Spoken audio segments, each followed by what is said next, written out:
Chapter 6.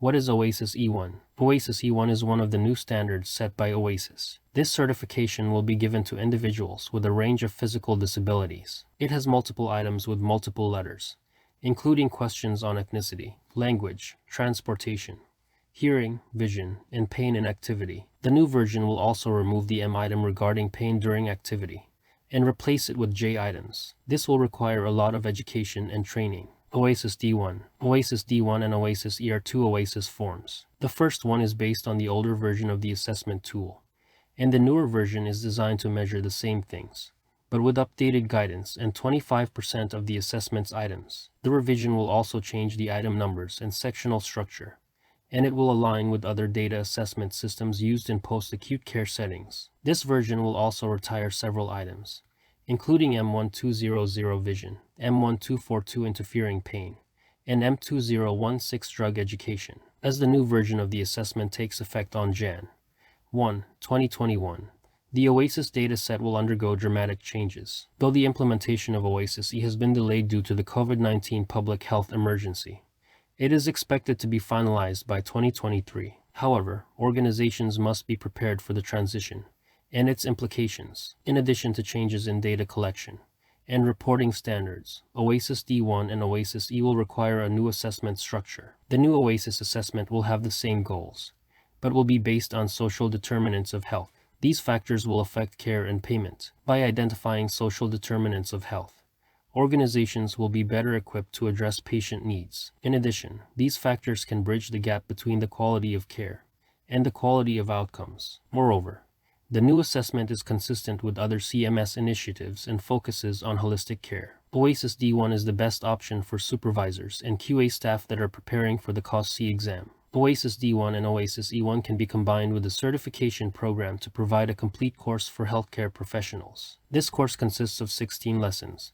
each with a handout, video demonstration, and post-quizzes. The course is available in bulk for multiple users. MITB offers bulk licensing options for multiple users. OASIS D1 and OASIS E have similar structure and function, but the OASIS D1 has more detailed information on the new standardized OASIS. The new version also supports the Impact Act of 2014 and adds two SPADE's elements. Although the OASIS D1 dataset is similar, it differs from the OASIS E in appearance and flow. OASIS D1 Transitional Component. Implementing the OASIS D1 Transitional Component is a vital part of the agency quality process. This component will help your agency measure clinician insight, engagement, and satisfaction. However, it is important to note that it may seem counterintuitive to train clinicians on OASIS D1 items too early. After all, they won't be using them for months. That said, the benefits of this approach are significant. As part of the OASIS D1 transitional component, many current assessment items will be retained, but with a different character designation. They will be moved into a lettered section, based on the part of the body they represent. For example, Section M will represent the integumentary system. Items that pertain to wounds, such as M1720, when anxious, will remain in Section C. For the OASIS D1 transitional component, CMS requires providers to document a change in a primary diagnosis and other diagnoses. A medical necessity documentation is needed. The documentation that accompanies an OASIS D1 transitional component is essential to the reimbursement process. OASIS documentation must be accurate to support medical necessity and case mix weight. The OASIS D1 transitional component is the perfect tool to get started on the right foot. OASIS Done-S main changes were made to make the standards more consistent with the Impact Act. The OASIS D1 transitional component, also known as OASIS D1, aims to create a standard for health information and the corresponding medical data. It has similarities with the MDS dataset. It is important for organizations to understand the impact of this transition on OASIS data. Future research on the OASIS D1 transitional component should consider whether the measures are generalizable and how to make them more reliable. Current studies use non-representative samples, and a multistage probability sampling design would increase confidence in validity and reliability inferences. More representative samples would also decrease sampling error, but they would not necessarily lead to better point estimates. But it is important to note that the OASIS D1 transitional component will become effective after January 1, 2020. The OASIS D1 transitional component is important because it serves both resumption and research functions. It should be completed accurately and fully to contribute to an integrated discharge plan. By doing so, the OASIS assessment will contribute to coordinating an integrated discharge plan, and as long as it meets these two critical criteria, OASIS D1 will continue to be an important part of the CMS's integrated care system. OASIS E implementation date. CMS recently bumped up the OASIS E implementation date from Jan. 1, 2021 to January 1, 2023 due to the COVID-19 public health emergency. The new rule will require HHAS to use OASIS E beginning with discharges on or after January 1, 2023. CMS also published an interim final rule in the Federal Register on May 8, 2020, which will cut short the PHE reprieve and set the OASIS E implementation date for January 1, 2023. CMS has continued to fine-tune OASIS E, including the separation of race and ethnicity questions. It has also removed item M2016 and added the patient declines to respond option.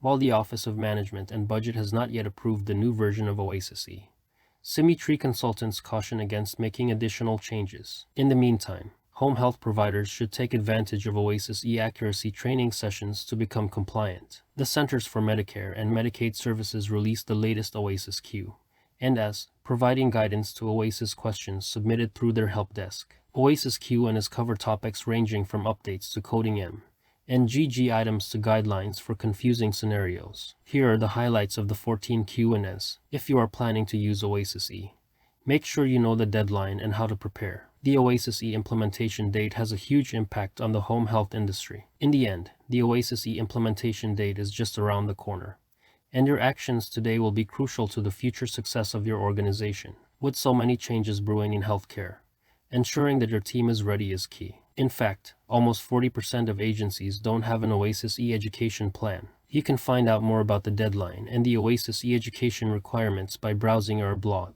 OASIS E is aligned with CMS other initiatives. It focuses on the holistic nature of healthcare delivery by collecting data elements related to social determinants of health.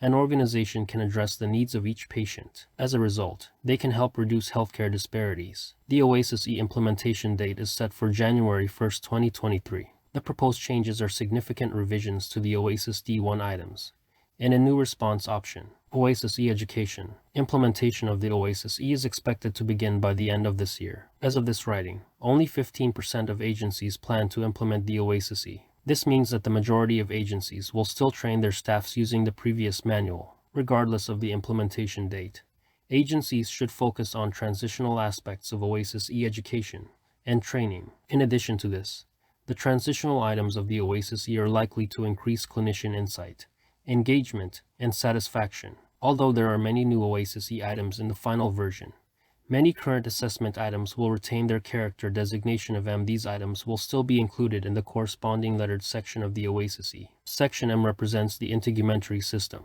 As a result, only M items related to wounds will be included in this section.